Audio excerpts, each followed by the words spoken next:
Thank you very much. Thank you very much. What a place. I've been here before. We spoke with you before. Who knew it was going to turn out this well, though, really? I told you we're going to do a lot of things. Nobody thought it was going to turn out like this. This has been crazy. But it's a true honor to be back at the Detroit Economic Club with the businessmen and women who are really the economic engine of America. That's what you are. You've become more of that since I've been in, a lot more. Factories and plants were going to close, and now they're going 24 hours. I just left Bill Ford. He's running his plant, 150 plant, 24 hours a day, round the clock. It wasn't running that way two years ago, I can tell you. But it's the complex that Ford Motor Company so cherishes. It was a pleasure to see that the crown jewel of Detroit auto industry is what they call it, is still going after 100 years. Can you imagine over 100 years? I especially want to thank the president of the Detroit Economic Club, Steve Gregorian. Where's Steve? Steve? Where's Steve? Hi, Steve. Nice-looking man. Nice-looking guy. And board chair Sandy Pierce. Thank you very much, Sandy. Thank you very much.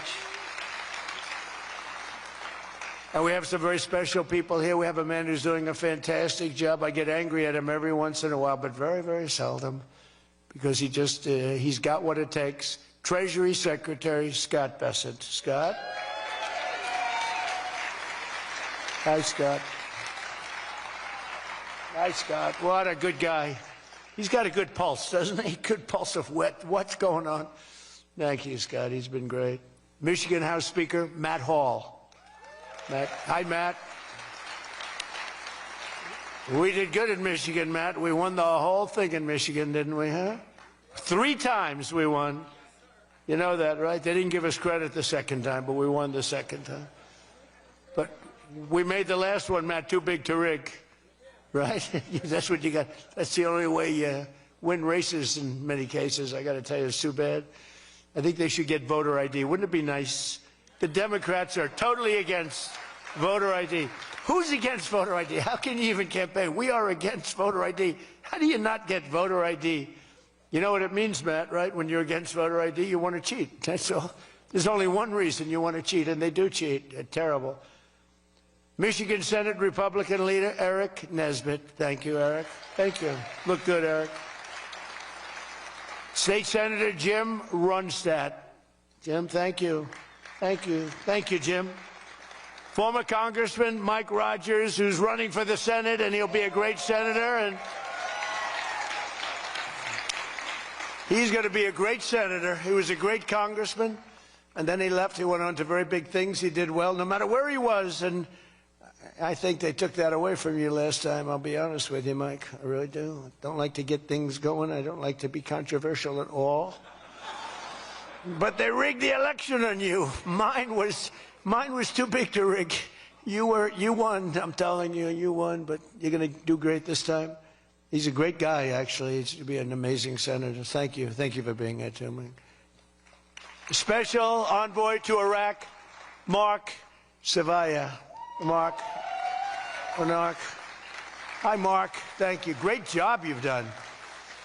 This guy, he negotiates better than anybody around. Thank you. You need it. With Iraq, you need it. You need to be a good negotiator, Mark. I also want to thank Michigan's great congressional delegation. They're amazing. That's been back in Washington due to a very important vote that's coming up.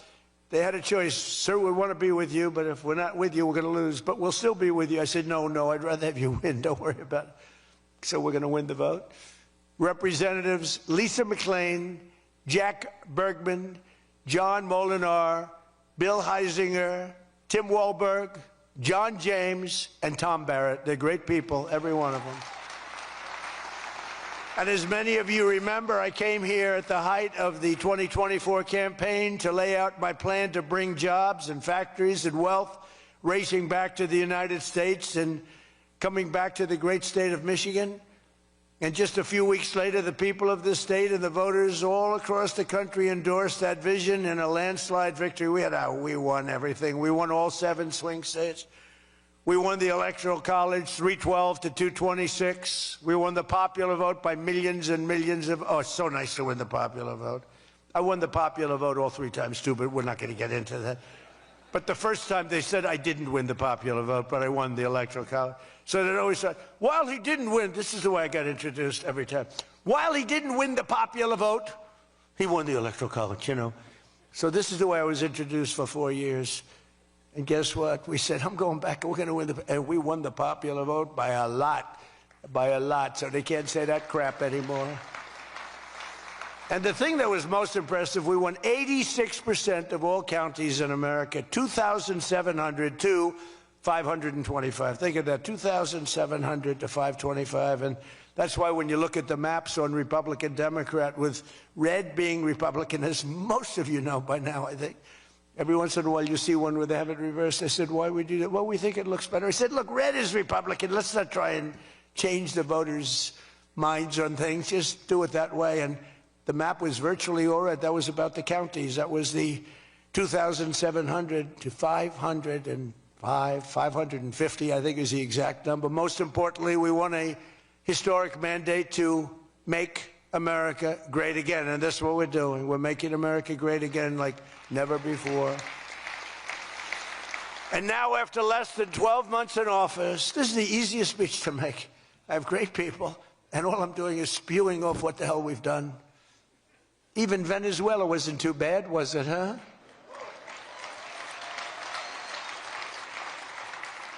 But you have people, Democrats, they say, I don't know if we should have done Venezuela, I don't know. Anybody that says that hates our country, okay? That was as flawless an attack as there has ever been.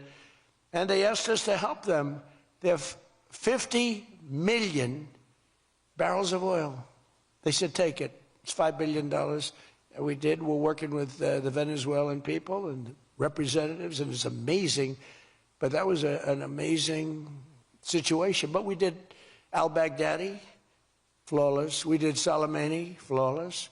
We did the Iran nuclear attack where we wiped out their nuclear capacity, which would have been very bad. You wouldn't have peace in the Middle East, flawless. We did them all flawless. I want to keep it going that way, too. I like flawless. Think about Jimmy Carter, the great Jimmy Carter, with the helicopters crashing, the hostages all over the place.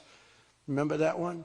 Think about Sleepy Joe Biden with Afghanistan. What a disaster. The most embarrassing day in the history of our country, in my opinion. Real dope. Now, after less than 12 months in office, I'm back in Michigan to report to you on the strongest and fastest economic turnaround in our country's history. It's really been historic. There's never been, we're not 12 months, we're through 11 months. We've got $18 trillion being invested in our country. The most of any country ever was 3. We're at 18. There's never been anything like this. You are so lucky I allow you into this room to even be with me. I'm kidding.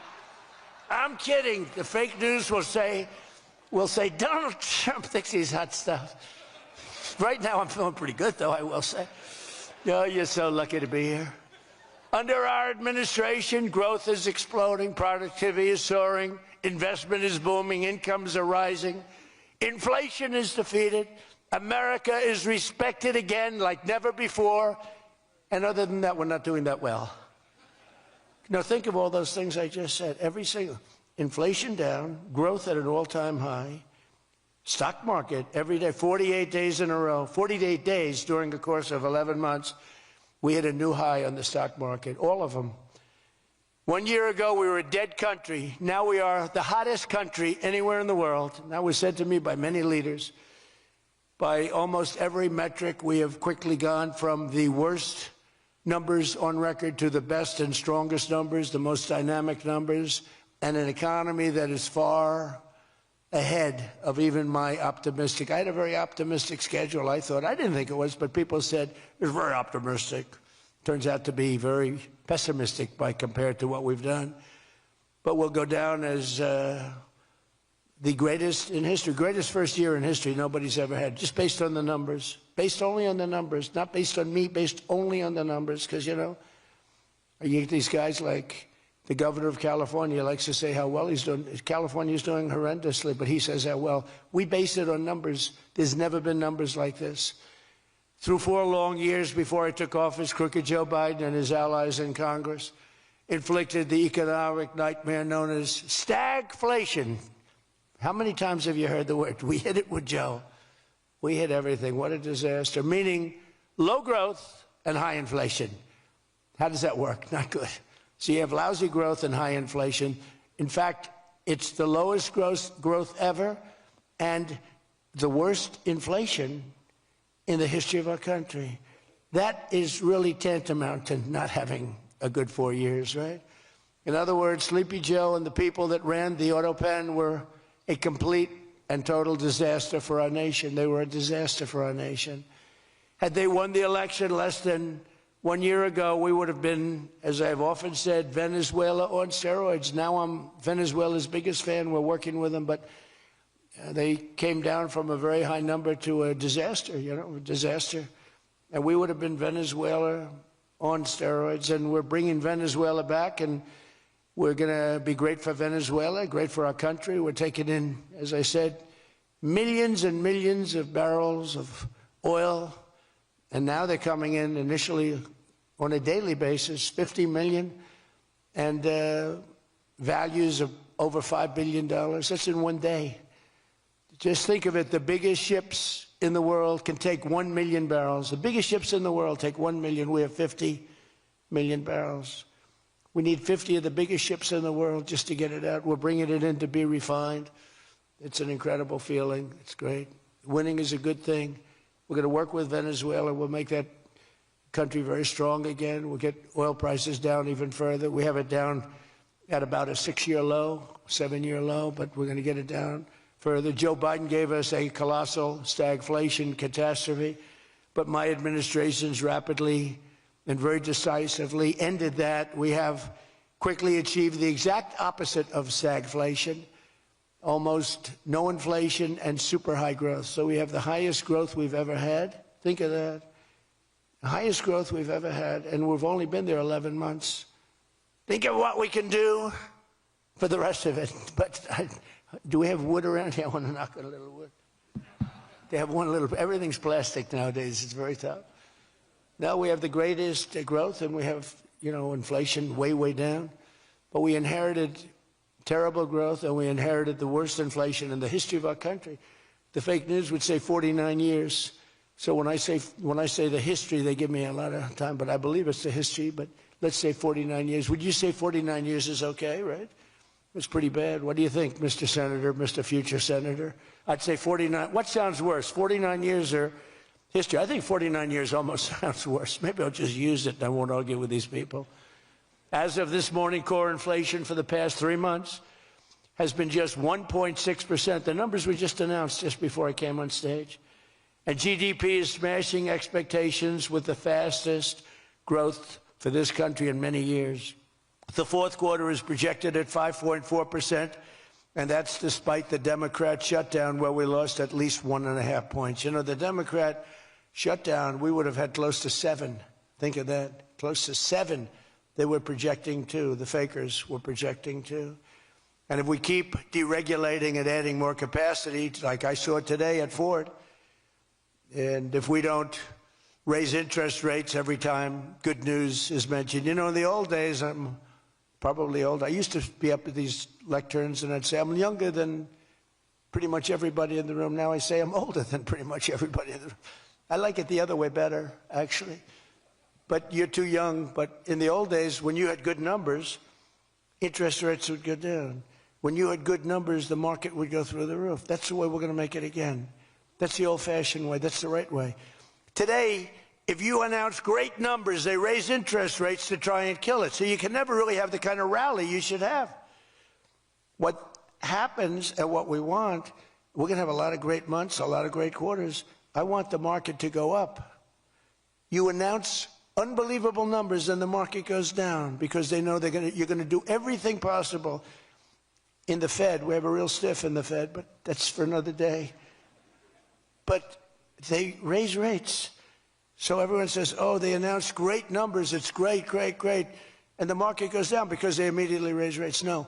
When the market goes up, they should lower rates. You want to see 20% and 25%? You want to see what we can do? We've got to go back to an old standard. When there's good news, the market should go up, not go down. Does that make sense to everybody? And that's the way it used to be for most of the time. That's the way you make a country great. But our growth potential is unlimited and could be much higher if we went back to sanity. We're not doing it anymore. We're talking about the head of the Fed, and I want somebody that when the market is doing great, interest rates can go down because our country becomes stronger. See, you view it differently. Our country becomes stronger, and therefore interest rates should go down, not up. They kill every rally. If it's, no matter who, if it's beyond me as president, it's no matter who's president. You have a good quarter, and they want to kill it because they're so petrified of inflation. And growth and inflation don't necessarily go hand in hand. You can have growth and very low inflation. In fact, oftentimes growth is good for low inflation. So we're going to work on that, Scott, right? I think we're going to work on that very hard. I mean it so strongly. It's sickening. We announce good numbers and we see the stock market drops 300 points. I say, what the hell is going on? Do you agree with me? It should be just the opposite. All right, Scott agrees, so I'm very happy about this. That means if he didn't agree, I wouldn't do it. But we're already growing double, triple, and even quadruple the speed of almost every other major economy on Earth. We're the #1 economy on Earth, too. And the results are in, and the Trump economic boom is officially begun. It's really begun almost from the beginning. Almost begun, if you look at it, really from November 5th. You know, on another metric, just before the election, it was almost impossible to get people to join the military. We had the worst enlistment in the history of our country, the worst. You couldn't get people for the Army, the Navy, the Air Force, the Marines, Space Force, the Coast Guard. You couldn't get people. And since right after the election, but especially since after January 20th when we took office, we have now the strongest enlistment we've ever had in the history of our country. We've never enlisted people so quickly, so easily. And we enlist by merit now. You know, we won a Supreme Court case that said you hire by merit. You go to college now by merit. Everything's by merit. Our country became great because of merit. And we have done some job. But think of it, a year and a half ago, we had the worst enlistment in history, and now we have the best enlistment. Things like that don't happen. You might go from the bad enlistment to okay, but you don't go from the worst in history to the best in history. But that's what we've done, every one of them. And that includes police and firefighters. It was very hard to get police. It was very hard to get firefighters, and now everybody wants those jobs. In 4 years of Biden, they secured less than $1 trillion of new investment in the United States. So 4 years, less than $1 trillion. In less than 1 year, I've secured commitments for over $18 trillion from all over the world, the most ever for any country.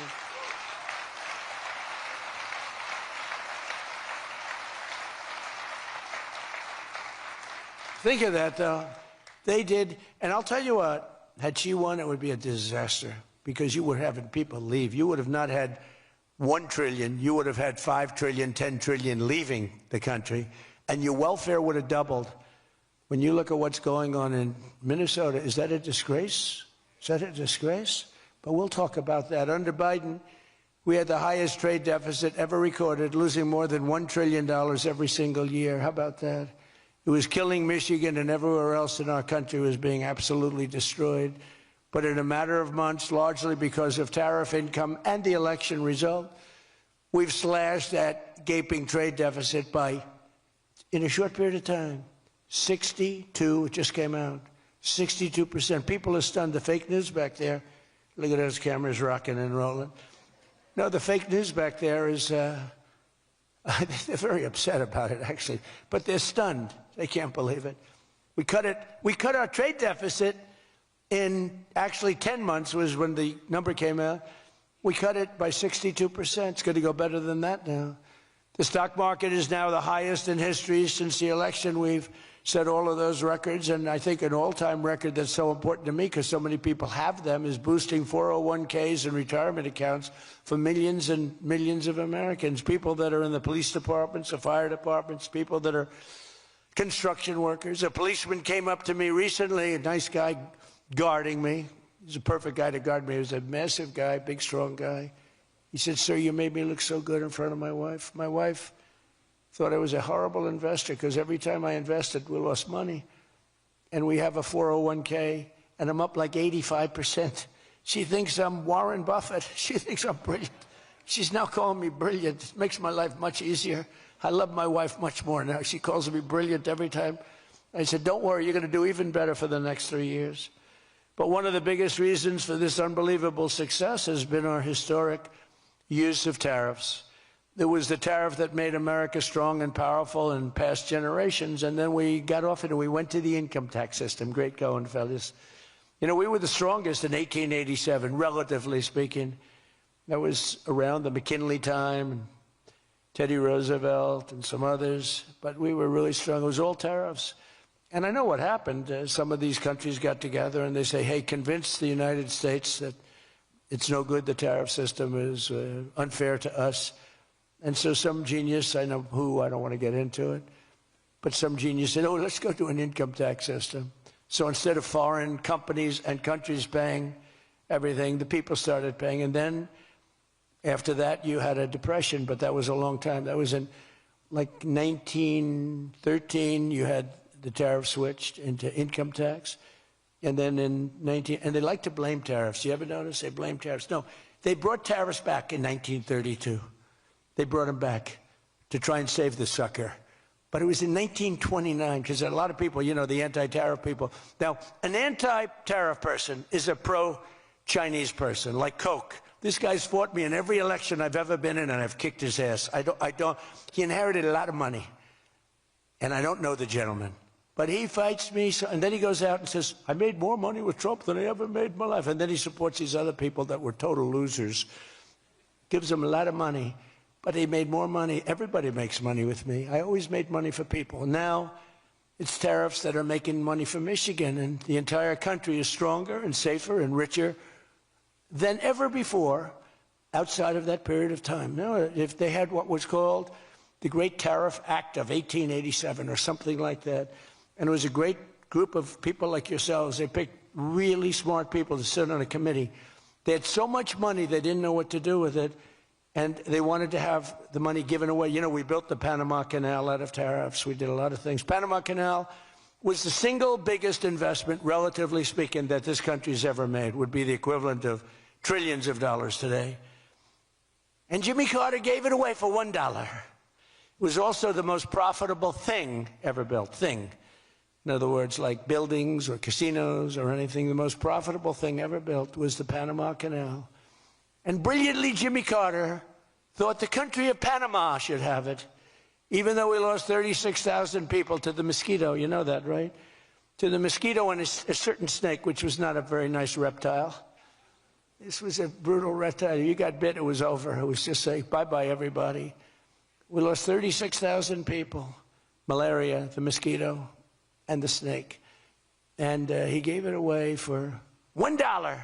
Well, at least we got $1. That's better than most of those guys do. We got $1 for that. Most expensive thing ever built, most profitable thing ever built, too. Makes so much money. Every prediction the critics made about our tariff policy has failed to materialize. The evidence shows overwhelmingly that the tariffs are not paid by American consumers, that they're paid by foreign nations and middlemen. And Scott went over that with us before, and they're paid by middlemen. They raise the thing. Countries get involved. They pay them because otherwise they won't have companies. They won't be viable. And we're the big beneficiary. Once again, the so-called experts were 100% wrong, and Trump was right. People of Michigan were 100% right. You elected the right guy. If you had the other person, everybody, we wouldn't even be having a meeting today, probably. There'd be no meeting. The economic club would be saying, like, man, we're doing bad. It's going to be awfully tough to get people to show up. This is going to be tough, the chairman. This is going to not be a good day for us. We don't want to have, let's cancel the meeting immediately. The Trump tariffs have delivered us trillions of dollars of new investment, unprecedented new partnerships on minerals, rare earths, defense, and artificial intelligence, and historic levels of foreign military sales. You know, you have the Supreme Court now going to rule on whether or not we can use tariffs. Can you believe this? A case brought about by people that are China-centric. foreign-centric, but China-centric. I wouldn't want it if I was China either. You know, China's one of our biggest taxpayers right now. China, would you ever believe you'd hear that? And they've been great. My relationship with President Xi has been great, but we have a group that's foreign-centric, China-centric, suing, and we'll figure something out if we don't win, but we should win. I mean, we should win. So great for national security. I ended 8 wars. Think of that, 8 wars. And without trade and tariffs, you wouldn't have been able to end any of them. But they brought hundreds of billions of dollars pouring into the United States Treasury, helped curb inflation, and helped cut the federal budget deficit by a staggering 27%, and that's only for a short period of time. The number's much bigger than that when you add in the full year. And I've told people I got into a lot of trouble because of the fake news back there. I told people, I said, tariff is my favorite word. I said, my favorite word of every word is tariff. I've loved it for 40 years. I came here many years ago. Remember, they said I didn't come here. Then they found out I did. I got an award in Detroit, in Michigan, many years ago, and still have it. They said it never happened. It did happen, turned out. I didn't notice any apology. But all I did was talk about you're losing your car industry. This was long before I ran for politics. They said you're losing. I said, why are you allowing these foreign nations to take your car? You know, you lost 57% of your car industry. The good news is you're getting it back. But I said, why aren't you using tariffs? I've been very consistent, I will tell you that, for years and years. Even as a private businessman, for years I used to, because I get, for whatever reason, a lot of publicity always. I don't know if that's good or bad, but it happens. And I talk about the importance. But I said recently, I said, tariff is my favorite word in the whole dictionary. There's no word. And I took a lot of heat. They said, what about your wife, your children? What about religion and God? What about Jesus? So I said, all right, it's my 5th favorite word. And since then, I've been fine. They hit me hard, these people, the fake news. They were killing me over tariff. He likes tariff more than his wife, more than religion. He likes tariff more than anything. What a disgrace. So I now call it number 5, and I'm in good shape. That was a rough day. It's my favorite word, and I got killed.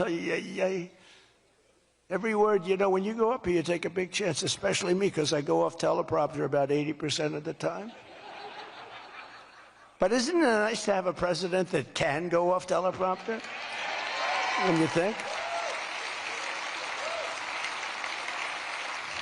Remember the speeches Joe would make? First of all, they'd last a matter of seconds, you know. Thank you very much. You ever notice Joe would always cough before a speech? State of the Union, he gets,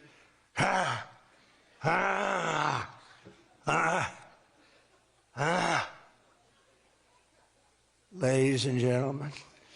And then it would be like very short. Although the one time they had him spruced up pretty good, remember, he was high as a kite. He was floating, he was up there way up. That was a bad speech. But, hey, he got through it, you know, he got through it. If you call it getting through, this country was so, can you imagine allowing 25 million people into our country, many of them criminals, many of them murderers? What he did to this country, what they did, because it was the people surrounding that beautiful, resolute desk. But just as I promised you that I've imposed a 25% tariff on all foreign automobiles, I'm standing up for the American auto worker like no president has ever stood up before. You know, those tariffs are keeping the foreign auto workers. Now, if they want to come in and build the plant and hire you and hire your friends and your neighbors, that's great. I love that. Let China come in, let Japan come in. They are. And they'll be building plants, but they're using our labor. U.S. auto factories are now seeing more than $70 billion of new investment. Think of that. They were leaving. They were all going. They were going in the opposite direction. Now they're pouring back. It's the greatest. Nobody's ever seen anything like it. And much of that money is coming right here to the car-making capital of the world, Detroit. You lost, I mean, so many places. Since I took office, Ford has announced it will invest $5 billion across its Michigan and Kentucky plants, creating 4,000 new jobs. GM is moving production of the Chevy Blazer and Equinox from Mexico right back here to America. Right? Is my favorite auto worker here by any chance? You know who I'm talking? What happens? Where's Brian? Brian. Oh, I see. He made some cash. He's after Florida. Oh, he's been very disloyal to Detroit. We're going to have to. He is such a great guy, right? Man, that guy fought for me when it wasn't the popular thing to do. He fought for me from day one. Well, you tell him I said hello to him, all right? That guy, he got it. 4 years ago, he got it, right at the beginning. He understood it better than anybody, better than the great economists. They had no clue. And Stellantis is investing $13 billion to expand its U.S.-based manufacturing plant by more than 50%. Stellantis doing a good job. Never before has an administration achieved such sweeping and dramatic turnarounds as has taken place just in this very short period of time. I mean, you're talking about 11 months. 11 months and you have a different business. 11 months and you're booming. I just spoke to an AI guy, and that's booming too. You know, we're leading China in AI by a lot. I'm letting them build their own electric plants because people are saying, you know, the amount of electricity they need twice as much as electricity currently in the United States for every other business, home, factory. They need double. So I said, we can't do that. And then I had the idea. When they build these $50 billion plants, I'm going to let them build, and they're already building big electric plants to take care of their plant. And any excess electricity, they'll sell it back to our country. It's an unbelievable, and therefore, we're going to build, I think if they really add it, you know, you hear how much, and I have great respect for China, but you hear they're building a lot of electricity, but we are too. But we're having it built privately. They're going to own their own electric. They're becoming their own electricity producer. And when they heard this idea, they thought it was great, but they didn't take it seriously because they said it's too good to be true. But then they realized that I was serious. So we're getting them 2- and 3-week approvals. They don't have to wait for 20 years before they get rejected. You know, in the old days, they had to wait for 20 years, and then they get rejected at the end of 20 years. Guys would give up their whole career trying to get one approval, and then they get rejected. In every aspect of our agenda, we're putting America first, and nothing will stand in our way. Nothing's going to stand in our way, nothing. So one of our top priorities in this mission is promoting greater affordability. Now, that's a word used by the Democrats. They're the ones that cause the problem. The one thing, they stick together. They don't have some of the people that we have. I don't know, it's a genetic thing. It's something in the blood. We got some real losers, mostly great. But I wouldn't use the name Romney because I'm in his sort of territory, so I would never use that name. But all right, I'll use it. They don't have a Mitt Romney that votes against everything. They don't have a Rand Paul that votes against everything. I got him elected twice. He was a stone-cold loser. I went to Kentucky where I won by a lot. I did a rally for him. Then I did another rally. He won. Then I went the second time. He won. Then he votes against all the time. It's just crazy. I don't get it. Then you have Lisa Murkowski and you have Susan Collins. Disasters. And you had a gentleman from Indiana that I don't believe it, Todd Young, he voted against. And you'd say, why are you voting against? They can't give you an answer. They're unable to give you an answer. It's like, why are they against the attack on Venezuela? They're against the attack after they found out it was the most successful attack, probably the most talented, most brilliant tactically attack that we've had maybe in 100 years. And they're against it. Why? It's one thing if the attack failed. I'd probably do that too, a change. I'd be in favor. Then if it failed, I'd say, I told them not to do it. That's what they do. But here we have one of the most successful attacks ever, and they find a way to be against it. It's pretty amazing. But it's a shame, and we have some others, but not many. We have a great party, but we have people, the Democrats, whether you like them or not, they stick together like glue.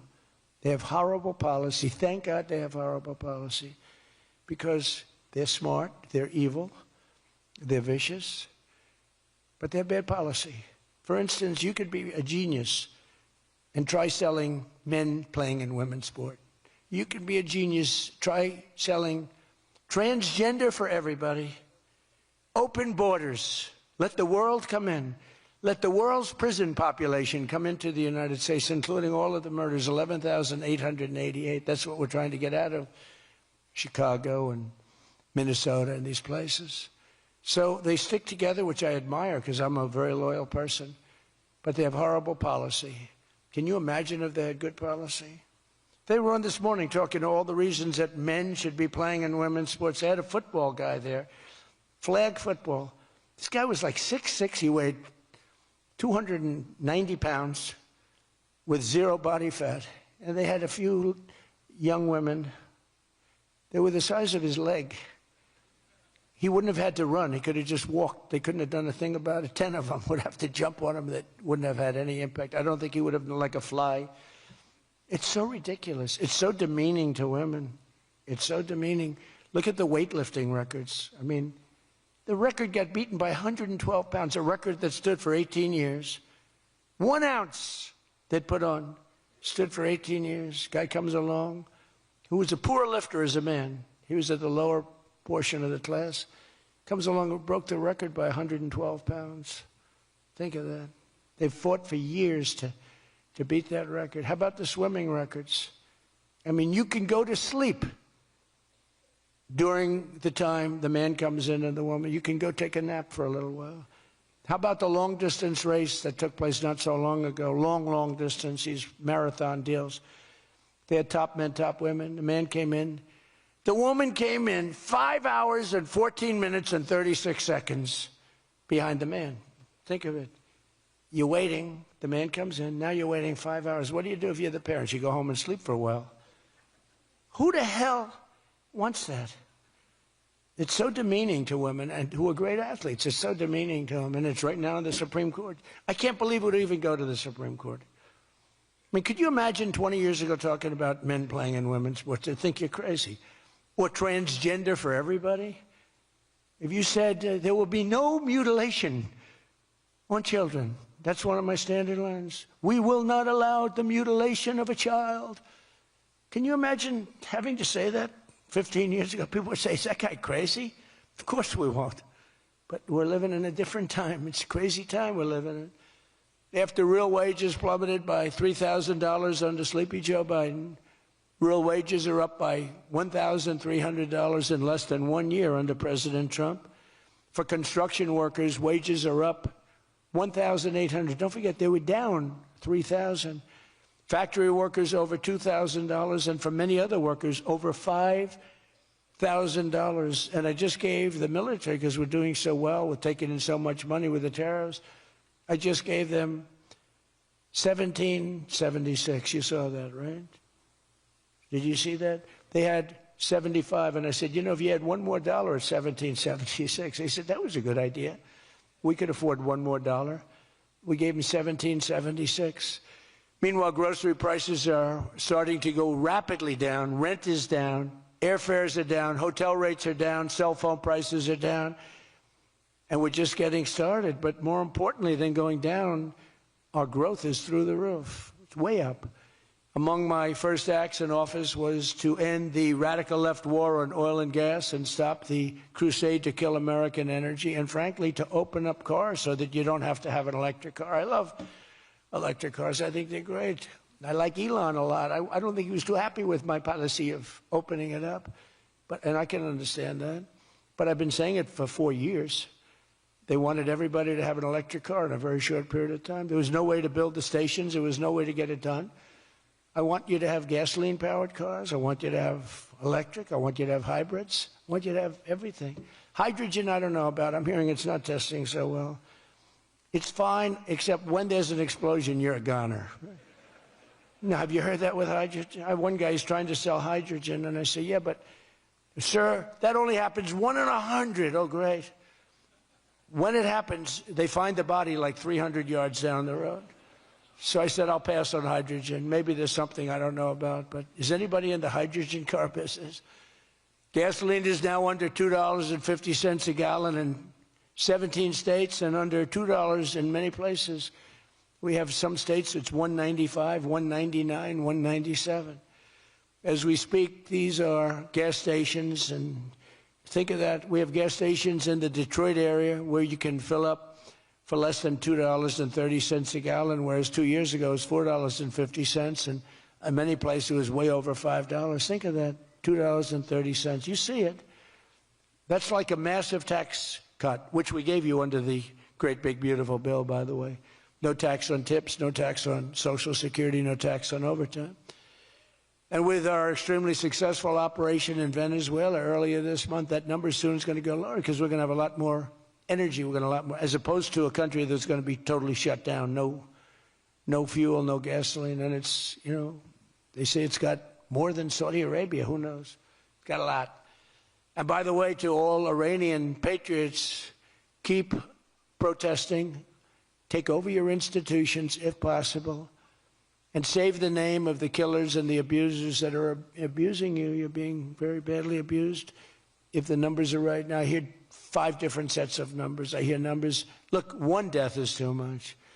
But I hear much lower numbers, and then I hear much higher numbers. But I say save their names because they'll pay a very big price. And I've canceled all meetings with the Iranian officials until the senseless killing of protesters stops. And all I say to them is help is on its way. You saw that I put tariffs on anybody doing business with Iran. Just went into effect today.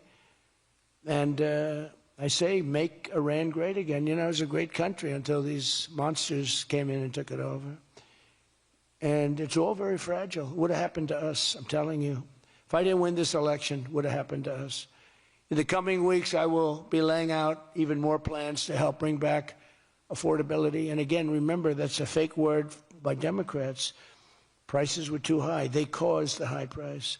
They never want to talk about affordability. They always go, this is an election about affordability. I say, they caused it. But they're good at that stuff. They're good at that stuff. They're fake, and they're good at that stuff. It's an election about high prices that was caused by the Democrats and that I brought down a lot. And remember, when you see energy coming down like I brought it down, and gasoline coming down, that brings everything else down. It's so much bigger than any other factor. When gasoline gets to be $1.99 a gallon, everything comes down. The donuts come down, the truck that delivers the donuts, the stove that makes the donuts, the whole thing, it all comes down.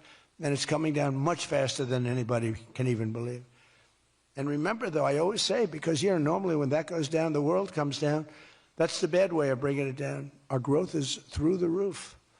So I always want to say that whenever I say prices are coming down, but our growth is going way up. 2 beautiful events, the exact opposite of the Biden administration. As part of those efforts at Davos next week, I'm going to provide much more detail about our housing policies so that every American who wants to own a home will be able to afford one. We have some great things happening with housing, as you know. You saw the $200 billion buy-in on bonds and mortgages. This will include a ban on large institutional investors buying up single-family homes all over the country and making it impossible for people to buy a home.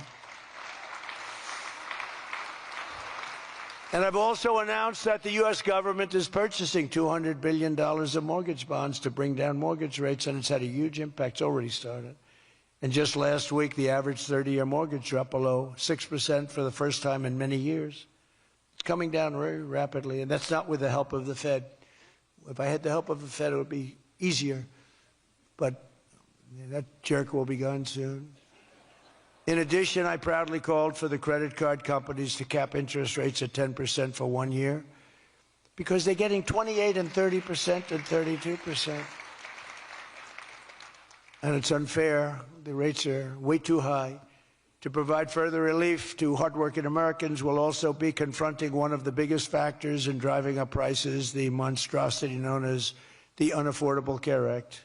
You know what that is, right? It's Obamacare. It's a great name, Unaffordable Care Act. Nope. Did anybody ever think of that one before? It's true. It's the Unaffordable Care Act. Obamacare was a gift to make health insurance companies rich at the expense of the American people. In particular, the so-called enhanced premium tax credits were a corrupt payoff to the insurers, whose stock prices went up more than 1,000% after Obamacare was signed. I want the same money I want it to go directly, very simple. I want the money, those big amounts of money paid for by the government, to go directly to the people so they can buy the health care that's right for them. They can negotiate their own deal, health care savings account, but they'll buy their own health care. And everybody loves it. That's why later this week, I'll announce our health care affordability framework that will reduce premiums for millions of lower drug prices, delivering price transparency and demand honesty and accountability from insurance companies all over the country, all over the world, actually. Healthcare costs will come down very fast with my most favored nation executive order. We're doing most favored nation drug prices. When we would have drug prices stay the same, everybody thought it was great. They're going to be coming down thousands of percents. We're standing up to special interests and slashing prescription drug prices by 300, 400, 500, and even 600% and more. I mean, think of that. On that alone, we should win the midterms in a landslide. I'm doing favored nations. The country that pays the lowest price in the world is the price that we're going to pay. And we got that because of tariffs, because I said to the countries they wouldn't approve it. The drug companies were tough, but they were fine. But they said the countries will never do it because you have a pill that sells for $10, you have to sell it for 20 or 30, so you'd have to double or triple the price of their health care there for prescription drugs. Ours would come down from $130 to $20. Theirs would go from 10 to 20, the world being a bigger place. And it was unbelievable, but the countries wouldn't do it. So I called the countries. I said, if you don't do it, then I'm going to put a tariff on you. And the tariff's going to be 20 times more than the cost that you're having to pay for fair health care. And every one of them said, sir, we agree with you 100%. We would be honored to do it. It was really rather amazing. We could never do it. So think of that. You have most favored drug prices. Your drug prices are going to go down like from $100 to $10. Nobody can believe it. And we can't get the fake news to write about it. It's the biggest thing to happen in medicine. It's the biggest thing to happen in healthcare. And I cannot get the New York Times, I cannot get anybody to write about it. When we got it done and we announced it, it was on a page way in the back of the New York Times. Same with others. They don't want to talk about it. You know why? Because it's so good. It's the biggest thing to happen. Over the past 12 months, almost every promise I made to you right here in 2024 has been kept. I've kept all my promises and much more. I mean, I've given you much more than I gave you promises, and I produced much more than I said I was going to produce. I gave you the largest tax cuts in American history, cutting taxes across the board in the great, big, beautiful bill. And as I told you, I mean, who would have gotten you no tax on tips, as I said before. No tax, I said over and over again, no tax on overtime, no tax on Social Security for our seniors. Any senior should be voting for us because the Democrats won't do this. It doesn't work for them. And we also made interest on car loans fully tax deductible so that when you go out and buy a car, if you have a mortgage or you get a loan on a car, you're allowed to deduct interest for the first time ever. That's never happened before. But only for cars that are stamped with the beautiful words, made in the USA. In other words, we're only letting that take place if the car is made like in Detroit or in the USA. Our tax cuts also provided 100% bonus depreciation on all new equipment and capital investments, meaning that for any manufacturer looking to bring production back to America, you can write it all off, everything. Not in 38 years, not in 44 years, in 1 year. You write the whole thing off in 1 year. That's the biggest thing there. I think that's the biggest thing. That's the big job producer. And I've cut an unprecedented number of burdensome regulations. We're number one in the history of our country in cutting regulations. I promised to cut 10 old regulations for every one new regulation. So if we put on a regulation, the only way I'll allow it to happen is if the secretary, like Scott Bessent, cuts 10 old regulations. But instead, last year we actually cut 129 regulations for every one that we put in. Think of that. So nobody's ever cut regulations like I have. I terminated the insane electric vehicle mandate and ended the war on internal combustion engines once and for all. Those engines were gone. And some people like them. And if they like them, great. And if they like electric, if they like any form of propulsion, any way you want to propel your car is okay, except for a couple of them, as I discussed. I permanently stopped Joe Biden's ridiculous CAFE standards. You know what the CAFE standards are? They're standards that make it impossible for you to build a car affordably. They make it impossible for a car to really work right. The CAFE standards sound so nice. The CAFE standards, it's environmental standards that are impossible to meet. And we're canceling the EPA's absurd tailpipe emission standard, one of the worst ever. And I revoked the California emissions waiver to stop San Francisco communists from regulating automobiles all over our nation, all over our world. Boy, I have done so much for the car industry. It's crazy. Nobody thought it was possible to do this. And that's why your industry, and not everybody's in the car industry. How many people are in the car industry in this room, in one way or another? That's a lot, relatively. That's not bad. Another urgent priority for bringing down the cost of living is to stop the colossal fraud that is bleeding American taxpayers absolutely dry. The fraud being committed by the Somali population in Minnesota. Have you heard of them? They're lovely people. Is monumental. And California, Illinois, New York, and others are just as bad. Our country has been losing over $500 billion to fraud every single year, but those days are over. We have the best group you've ever seen assembled going after fraud. In Minnesota, we're cracking down on the Somali scams, ending the brazen and shameless theft of taxpayer dollars. Well, it's going on in Maine, too, with Somalis. You know, and they don't take our ships anymore. You know why? We hit them with the same missile that we used to hit the drug dealers coming in with the boats. You know, we have drugs coming in by sea down 97%. You've seen that? 97%.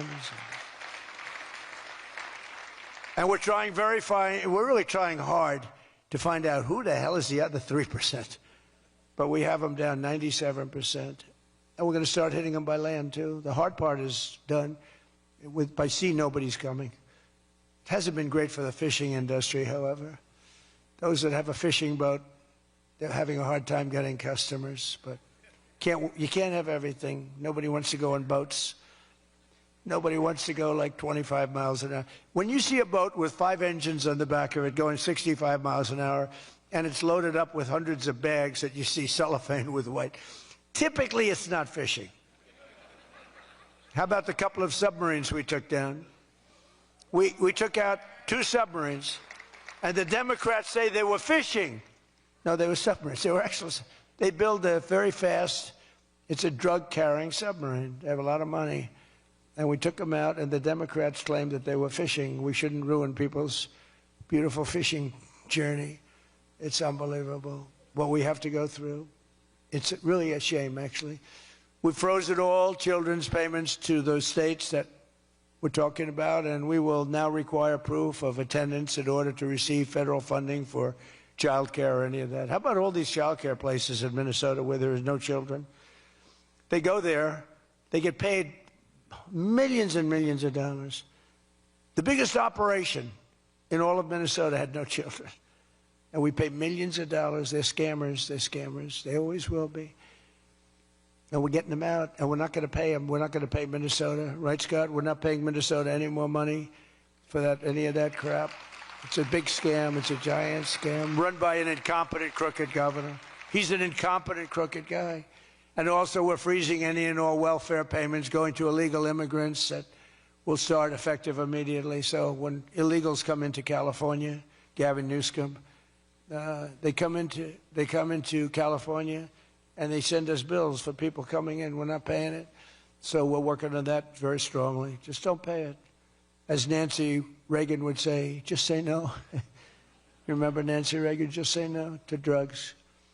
It's a little more difficult than that, I guess, right? But just say no. Additionally, from this moment forward, if you're on public assistance, like almost all Somalis are, did you see where 94% of them are on public assistance? You can't wire money out of the country back to your bank account from where you came. But more importantly, we probably aren't even going to give them the money anymore, the money going to them, because of the tremendous abuse and probably illegality being perpetrated on our country. We're not going to give them the money. We're not giving them the money. It's massive numbers of people are scamming our country. You know, they came from a place with nothing, and they come here and they drive around in Mercedes-Benz. You know, the Mercedes-Benz dealers do well in that area of Minnesota. Can you believe it? They have nothing. They get welfare payments and they have Mercedes-Benzes. It angers me so much, but we're going to straighten out our country. This was done under Biden and Obama, very much under Obama. It all started under Obama. And we just can't. We've got a great country. We're not going to screw it up. But this was one of the great scams ever. They have the same thing, Somali in Maine. Who would think? I never saw that happening. But in Maine, it's really crooked as hell, too. But it's not just Somali. It is them, but it's not just. There are many other places, many other people. The whole country, if we stop this fraud, this massive fraud, we're going to have a balanced budget. That's how much money you're talking. We'll have a balanced budget without all the growth I'm talking about. And then you add the growth, we got one hell of a country. We're giving 90-day notices to places like California, Scott. Right away, we're going to send out that notice. Who would bill the federal government as people poured into the state to send those people back because no country can afford to do it? No country can afford to take in millions of people, pay for their education, their health care, their hospitals. You just can't do it. And we all have a heart. You can't do it. But many of those people are murderers. They're people released from jails, prisons, mental institutions, insane asylums. They're people that are drug dealers. They're addicts. Additionally, starting February 1st, we're not making any payments to sanctuary cities or states having sanctuary cities because they do everything possible to protect criminals at the expense of American citizens, and it breeds fraud and crime and all of the other problems that come. So we're not making any payment to anybody that supports sanctuary cities.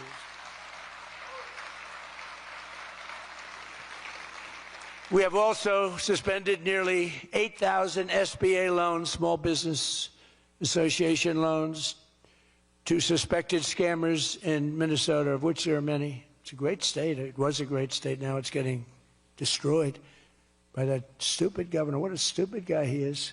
But he's a crook. I mean, he's an incompetent guy, but he's a crook. He allowed this to go. You can't have corruption on a scale that nobody's ever seen before, and you're sitting as a governor and you don't know what's going on. It's impossible, even though he's a stupid guy. We're investigating large-scale visa fraud, and the Department of Justice has already charged nearly 100 people in criminal conspiracies in Minnesota. They're all over the place. Last week, we announced that I'm creating a brand-new division at the Department of Justice, a legal strike force led by a really tough, smart new Attorney General for fraud. He's a fantastic young guy. He's so impassioned to do this properly. We intend to imprison any fraudster, politician, or public official involved in these sick plots to loot and pillage our country. Think of that Ilan Omar. She lives in Somalia. They don't have a government. They don't have a military. They don't have police. They don't have anything. All they have is murder and robbing ships, bringing in ships, pirates. That's stopped. Same missile, ping. That's the end of them. It's amazing how that can stop corruption. Those missiles, they never miss, you know.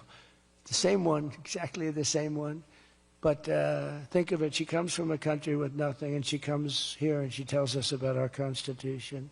I have a constitutional right to rip off the country. I guess she's a total scam artist. Anybody knows it. How do you let her get away with it? AOC +3. She was one of the three. They're all scammers. They're so bad for our country. They're so bad for our country.